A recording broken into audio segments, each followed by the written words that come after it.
Olá, olá a todas e todas. Estamos começando mais uma entrevista do Olhar de Cinema, edição 2020.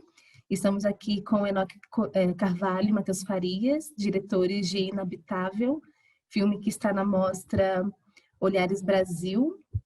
Então, para iniciar, eu gostaria de comentar um pouco sobre essa referência do afrofuturismo muito pautada no Sanha, né? Essa ideia da nave que vem e, e como que essa referência ela atravessa toda a estética afrofuturista que a gente reconhece hoje nos curtas-metragens brasileiros, né? E aí, para iniciar, gostaria que vocês comentassem um pouco sobre essa escolha, sobre essa referência ou não, né, do Sanha, e como que, enfim, esse processo de chegar nessa referência, nessa estética afrofuturista a partir do Sanha, ou não. Vamos ver o que vocês têm para dizer. Pode começar. Esse foi um roteiro que a gente passou 2 anos desenvolvendo. Entre a nossa primeira ideia até filmar, foram 2 anos e a gente, de fato, pesquisou bastante coisa. E eu acho que a nossa aproximação com o cinema de gênero fantástico, tanto ficção científica quanto terror, dos filmes anteriores, já traziam uma certa reverberação para esse filme. A gente tinha muita vontade de trabalhar o cinema de gênero num novo espectro. E aí a gente foi pesquisando bastante. A gente pesquisou afrofuturismo, a gente pesquisou referências que a gente achava que cabiam nessa história para que ela fizesse um link com uma certa questão de ancestralidade, com uma certa questão de um outro mundo possível ao qual podemos retornar ou simplesmente viver nele. E aí a gente chega nesse conceito que a gente traz para o filme. Especificamente, esse conceito que você trouxe do Sanha, a gente não imergiu nele, a gente não foi nele. Mas é muito bom porque você trazendo isso, a gente consegue entender que o filme ele reverbera a partir do nosso conceito. Ele vai além do que a gente pensa e ele faz links com outros pensamentos, né? E aí eu acho que isso é enriquecedor para o filme, é enriquecedor para a gente de ter esse tipo de feedback. E eu acho que quando a gente tenta imaginar esse outro mundo possível, a gente busca no imaginário do que já existe e do que é que a gente também se sente, digamos assim, à vontade em imaginar como o lugar possível para esses personagens desse filme, né? Tem alguma coisa para contemplado? Não, é isso. Essa ideia da nave que vem, ela é muito potente da forma como vocês colocam, porque a gente não vê a nave, né? Então a gente também cria essa ideia de algo que vem enquanto processo de reconhecimento, enquanto processo de salvação, a partir da nossa imaginação, né? A gente também está imaginando o que é isso, que objeto é esse. E aí eu gostaria que vocês comentassem um pouco sobre esse processo de pensar esse imaginário mesmo, né? Já que o Matheus, o Enoque comentou sobre esse processo de imaginação, como que a fabulação ela também é importante para a gente poder criar essas outras possibilidades de existência e criar esses outros momentos de mundo, né? Que mundo é esse? A gente também precisa dar uma fabulada para poder pensar e responder, né? Exato. Como o Enoque falou, não é o primeiro nem o segundo filme que a gente alia esse cinema muito real, essa história muito real, essas características, personagens muito reais que a gente conhece, mas sempre com em algum momento do filme a gente pensa essa existência real a partir de uma perspectiva sobrenatural ou extraterrestre ou enfim, eu acho que a gente procura sempre dialogar com essas trocas próprias do cinema. E a gente faz isso porque a gente acredita que essas coisas, essas características, essas instrumentalizações muito próprias do cinema de gênero, elas conseguem não apenas potencializar a narrativa, levar o filme para um outro lugar, mas também porque, como o Enoque também falou, às vezes é um pouco difícil para a gente encontrar na realidade dos fatos, na realidade dos personagens, ou na realidade da própria história mesmo, do roteiro, um final possível e que abrace aquilo que a gente sente, assim, no final das contas, né? Eu acho que esse filme ele dá conta de um desejo muito particular que muitas pessoas no Brasil, talvez no mundo, tenham sentido. Durante o processo que a gente foi fazendo esse filme, e, óbvio, as pessoas sem saber do que o filme da gente se tratava e tal, e aí eu via muita gente publicar no Facebook, no Twitter, muita gente conversando sobre que vontade de ir embora para um lugar onde eu não sei, ou vontade de pegar uma espaçonave e vazar daqui. Parece que quando o futuro, quando as perspectivas de mundo e de futuro elas não dão conta mais de atender às nossas necessidades, parece que aquilo que é extracorpóreo, sobrenatural, parece que aquilo que está fora do nosso alcance enquanto realidade, ele assume uma forma que se torna muito palpável no final das contas, né? Então, a gente tenta trazer nesse filme essa sensação de que talvez seja melhor concluir essa história, talvez seja melhor solucionar essa história de uma maneira que a gente simplesmente não entenda. Na verdade, o filme leva a entender uma coisa, a gente acha que o filme já se resolveu ali antes de tudo aquilo acontecer, antes do final do filme de fato acontecer.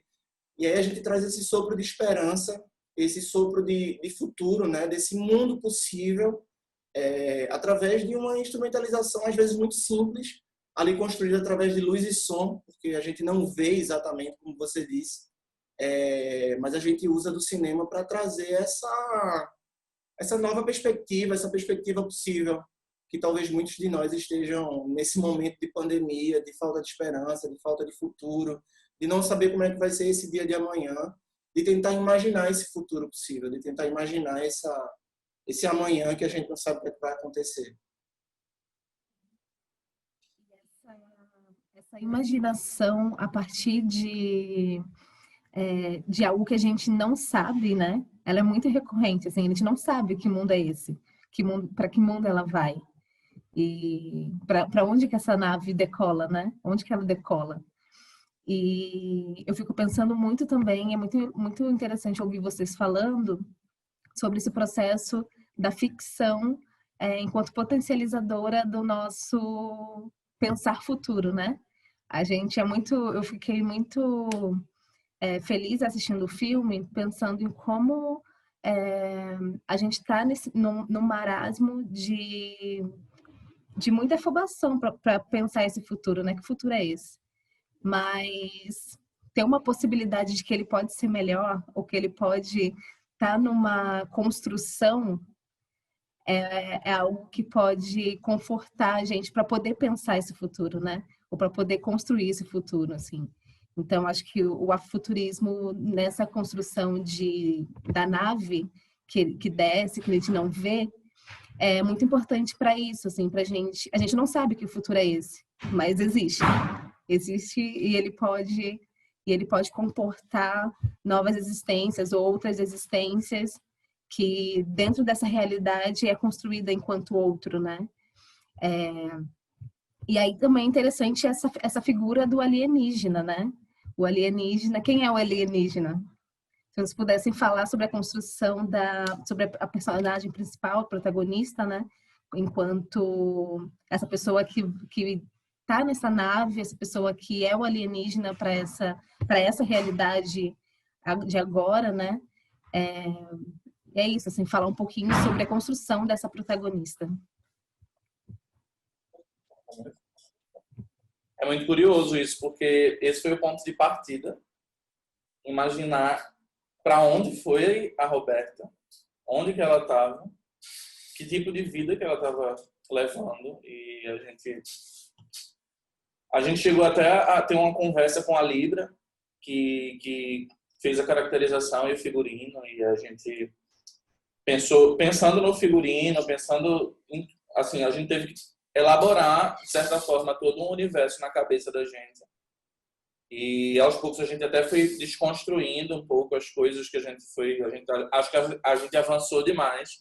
E aí quando a gente foi pensando nesse universo, a gente chegou até a pensar de que ela já tinha ido embora há muito tempo e que, de certa forma, ela volta como se ela voltasse no tempo, porque assim, o tempo de desaparecimento dela foi curto, mas é como se ela tivesse vivido muito mais tempo fora daqui e voltasse para buscar a mãe para talvez levar essa mãe com ela. Eu acho que a gente foi trabalhando com códigos ao longo do filme, apresentando essa nova realidade dessa personagem através de simbolismos.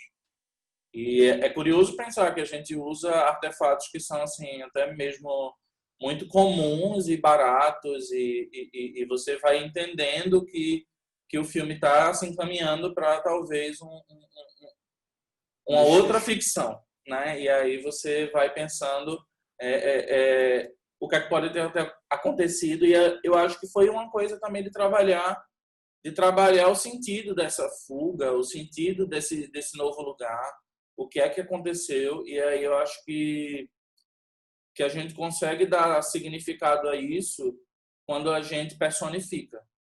Quem é que fugiu, quem é que está fugindo, quem é que está voltando para buscar quem, e aí a gente consegue dar o sentido desse lugar, o que significa esse lugar. E que medos são esses, que ameaças são essas, né? Porque é isso, a gente pensa esse papel da alienígena, mas, ora, quem é essa alienígena? Assim? Se a gente volta um pouco na história, a gente para pensar assim, ora, quem está desaparecida?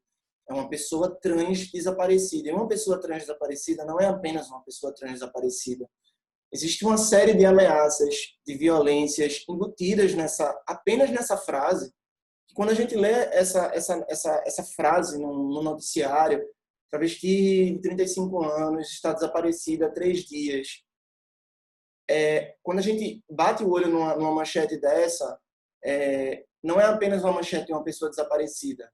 Existe muito mais aí nessa manchete, sabe? Quando eu lembro, a gente foi lembrando muito assim de outras coisas que aconteceram, a Dandara, a Mateusa. Não são apenas o que é que aconteceu de fato, sabe? O que é que o que é que existe nessa relação de violência que está além de uma relação de violência. E aí, quando a gente transfere essa personificação de ameaça para a Roberta, a gente entende essas relações que estão embutidas no filme. Como a Enoque falou, quem é essa personagem que vai embora? Qual é o contexto que ela vai embora? Qual é o contexto que ela volta? Quais são os vestígios que ela deixa? E quem ela vem buscar, né? Eu acho que tudo isso tem um desenho muito bem delineado assim sobre o Brasil de 2020, sobre os medos de 2020, sobre tantas coisas assim, né? Começando na cena inicial, né, dessa mãe no metrô e o que ela ouve dentro desse metrô, né? Sobre esse crescimento das igrejas aqui no Brasil, sobre essa relação com o conservadorismo, qual que é o lugar para essas pessoas, né, que estão fora desse encaixe dito como perfeito, ou dito como ideal, ou dito como normal, né? E é realmente muito interessante como que vocês constroem isso de uma forma muito bem amarrada. A gente sabe, a gente consegue ligar dentro do fantástico para dentro da nossa realidade, pensar isso de uma forma fabulatória, trazendo um pouco para pensar essa realidade com todos os artifícios que o cinema tem, né? E o Enoque comentou de uma coisa que eu acho que é muito fundamental no filme, que são os elementos simples que vocês trazem, né? Quando a gente pensa no fantástico, no fabuloso, é algo, sempre pensando algo meio Disney, né? Ou elementos muito fora da nossa realidade enquanto curtas-metragens brasileiros. E se vocês quiserem comentar um pouco sobre isso, assim, também sobre as escolhas dos elementos fantásticos dentro do filme, é interessante para a gente poder fechar. Pode começar falando, eu vou complementar. Tem uma coisa que eu amo muito, que é um fone de ouvido de R$ 10 que pisca uma luzinha. E aquilo ali, como comunicador, e a gente imagina, claro, que tem outra pessoa falando e se comunicando com aquela personagem através daquilo. Eu acho muito... É isso, a gente foi buscando pequenos signos e como construir esse imaginário a partir de coisas que pareçam cotidianas, que a gente pareça que já viu, mas que ao mesmo tempo tem um objeto ali que a gente acha, a gente quis dar a ideia de eu acho que eu sei o que é isso, mas eu não sei o que é isso. O que é isso? E aí muitas pessoas vêm perguntar pra gente o que é aquilo? Aquilo é isso mesmo? Aí a gente prefere deixar que as pessoas fiquem cada um com o seu significado. Eu acho que tem uma outra coisa também que me agrada muito enquanto fazer um filme é uma criação de imagens para o futuro. Eu acho que o cinema norte-americano ele tem enfim, por toda a grana que envolve as produções norte-americanas, todas as possibilidades e tal, eles são especialistas em criar imagens das cidades deles sendo destruídas, sendo devastadas, ou criaturas andando pela cidade e acabando com todo mundo. Enfim, na filmografia norte-americana existem muitos filmes assim. E a gente gosta desses filmes, a gente acha tudo isso muito poderoso. Mas aí a gente tenta trazer isso para os filmes da gente. Por exemplo, o filme anterior, o Caranguejo Rei, que também passou no Olhar de Cinema no ano passado, traz um homem caranguejo transmutado andando por uma avenida do Recife, entrando por um mangue. Então, é uma imagem que talvez nunca tenha sido criada aqui num curta-metragem brasileiro, sabe? A nível de maquiagem, de efeito e de criação de imagem mesmo. É uma imagem ícone, é uma imagem forte. Né? É um corpo estranho ocupando uma tela, ocupando um espaço que talvez ele nunca tenha ocupado antes. E com o Inabitável é quase a mesma coisa, assim, é a gente entender uma história de ficção científica dentro de uma comunidade, criar essa imagem muito muito simples em termos de aparato, né, de cinema, mas muito forte. Eu acho aquela sequência final muito icônica, assim, em termos de uma pessoa preta na tela, recebendo aquela incidência de luz, aquele movimento, aquele encontro que a gente não vê muito sendo feito, né? Todos esses vestígios ao longo do filme, esse objeto que o Enoch falou, que é esse localizador, essa coisa estranha que vem para trazer essa incursão dessa estranheza, talvez para quem assiste já ir começando a entender o que é que o filme pode vir a ser, né? E sempre pensando também nesses artefatos simples, baratos, até porque a gente está fazendo um curta-metragem, a gente sabe das condições orçamentárias, mas tentar encontrar essas soluções simples, possíveis e que primeiramente nos agrade enquanto imagem, mas que também carreguem uma força simbólica e narrativa muito forte e que essas imagens elas perdurem na cabeça das pessoas, né? E eu acho que esse objetivo ele tem sido cumprido, assim, quando as pessoas que têm vindo falar com a gente vêm muito falar sobre esse aspecto do filme, da imagem do filme ser muito forte, do plano final do filme fica muito na cabeça, né? Isso fica muito fixado. E eu acho que é um dos objetivos cumpridos que eu particularmente fico mais feliz, porque criar essas imagens fortes na periferia, nas peles pretas, para mim isso é muito forte e significativo. É muito imbuído desse próprio processo de imaginar, né? O que a gente está imaginando para esses lugares, para essas pessoas, e o que a gente pensa enquanto tecnologia para recriar o futuro, né? Ou criar o futuro. Eu acho que a gente extrapolou um pouquinho o tempo, mas eu acho que uma coisa interessante também pensar é nesse processo de codireção entre vocês. E aí, se quiserem comentar de maneira... Não precisa se apegar ao tempo, vamos no que dá, assim. Não, eu e Enoch somos parceiros de trabalho, somos sócios também da Gato Pardo Filmes, mas também somos casados.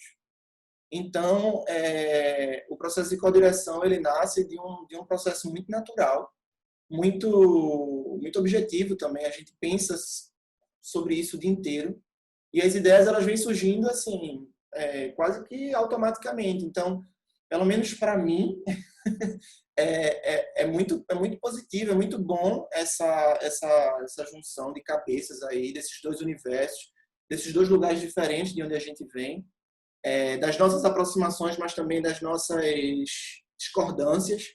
E eu acho que isso vem enriquecendo o nosso processo criativo, né? A gente teve esse curto agora que começou a rodar, a gente já tem 2 projetos de longa-metragem que estão sendo produzidos, aprovados para desenvolvimento e tentando encontrar a possibilidade de existir, né? Nesse cenário absurdo e muito muito ruim que o cinema brasileiro tá tomando, né? Mas pelo menos para mim tem sido uma experiência até então muito positiva. E aí, Enoque? Eu acho que a gente tem uma troca e uma construção muito muito boas. Eu acho que a gente vem colaborando com ideias que a gente tem que trabalhar primeiro entre a gente para depois colocar no papel, e aí eu acho que isso é um processo que já amadurece. Eu acho que a gente já vem amadurecendo bastante. O Inabitável ele é fruto de um processo de amadurecimento enquanto realizadores. Mas como a gente estava conversando, os nossos curtas eles convergem para esse projeto maior, que é o nosso primeiro longa, e que tem muita relação com o Inabitável e com o Caranguejo Rei. E é isso, eu acho que é muito prazeroso. Claro que a gente tem assim projetos que a gente sempre... Matheus pensa em fazer algumas coisas, eu penso em fazer outras, mas por enquanto a gente tem focado em trabalhar junto. Acho que a gente tem dado suporte às ideias um dos outros. Eu acho que está funcionando bem. Gente, eu agradeço demais a conversa. Por mais que seja um tempo curto, acho que deu para a gente conversar bastante assim sobre o filme, né? Sobre esse processo de realização dessa ficção nesse momento. E agradeço demais a própria existência do filme e a disponibilidade de vocês de conversar. Obrigada.